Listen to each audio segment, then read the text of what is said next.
Hi friends, MDK. So இன்றைக்கி வந்து டே 5 இருக்கும். டே 5 என்ன பார்க்க போகிறோம்னா ஃபேசிசம். இது வந்து ஒரு லத்தீன் வேர்டு. இது வந்து ஏன்ஷியன் ரோம் அந்த இருக்கிற எம்பரரில் வந்து இருக்கிற ஜட்ஜஸ்லாம் என்ன பண்ணுவாங்கன்னா கையில் ஒரு ஆக்ஸ் வச்சுட்டு போயிட்டு தீர்ப்பு வந்து சொல்ல போவாங்க. ஸோ அதை ரெப்ளிகேட் பண்ணணும் அப்படிங்கிற விதமாக இந்த ஃபேசிசம் அப்படிங்கிறது வந்து வந்துச்சு. இது வந்து எப்போ ஸ்டார்ட் ஆச்சு அப்படின்னு பார்த்தீங்கன்னா 1920 வந்து நேற்று பார்த்தோம் முசோலினி அவர் தான் ஸ்டார்ட் பண்ணியிருப்பார். இந்த ஃபேசிசம் பொறுத்த வரைக்கும் டிக்டேட்டர்ஷிப்பும் இந்த நேஷனலிசமும் ரெண்டும் ஒரே மாதிரியே தான் இருக்கும். அதாவது இதில் வந்து என்ன இருக்குன்னா எக்ஸ்ட்ரீம் நேஷனலிசமும் டிக்டேட்டர்ஷிப்பும் மெஜானது அந்த ஃபேசிசம் அப்படிங்கிறது. இதை ஸ்டார்ட் பண்ணது பார்த்தீங்கன்னா முசோலினி எங்கன்னு பார்த்தீங்கன்னா இத்தாலியில் வந்து 1920 வந்து கிரியேட் பண்ணியிருப்பார், ஒரு கவர்மெண்ட்டாக ஃபார்ம் பண்ணி.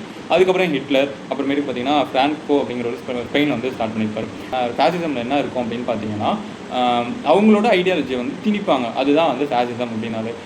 அண்ட் ஆல்சோ வந்து ஆப்போனன்ட் பார்ட்டி அதை இருக்கக்கூடாது, எதிர்கட்சி இருக்கக்கூடாது, பீப்புளெலாம் நம்ம சொல்கிறத கேட்கணும். அண்ட் ஆல்சோ வந்து மக்களுக்காக அரசு இருக்கக்கூடாது, அரசுக்காக தான் மக்கள் இருக்கணும் அப்படிங்கிற ஒரு ஐடியாலஜி வந்து இதில் வந்து சொல்லுவாங்க.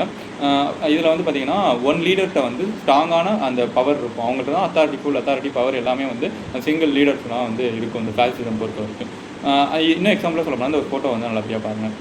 அதில் வந்து சொல்லப்போனால் ஒரு அப்சல்யூட் லீடர் வந்து இருப்பாங்க, அவர்கிட்ட தான் ஃபுல் அதிகாரம் இருக்கும். அதுக்கப்புறம் நேற்று பார்த்த மாதிரி டிக்டேட்டர்ஷிப்பில் பார்க்க மாதிரி மிலிட்டரி, போலீஸ் எல்லாமே வந்து அவர் கண்ட்ரோலில் தான் இருக்கும். அப்புறமேட்டுக்கு வந்து அண்ட் வந்து இந்த கவர்மெண்ட்டுக்கு ஆதரவாக வந்து பிரபகண்டா அப்படிங்கிற, அதாவது வந்து பிரச்சாரம் அப்படிங்கிறது வந்து அதுக்கு ஆதரவாக நிறையா வந்து பண்ணுவாங்க.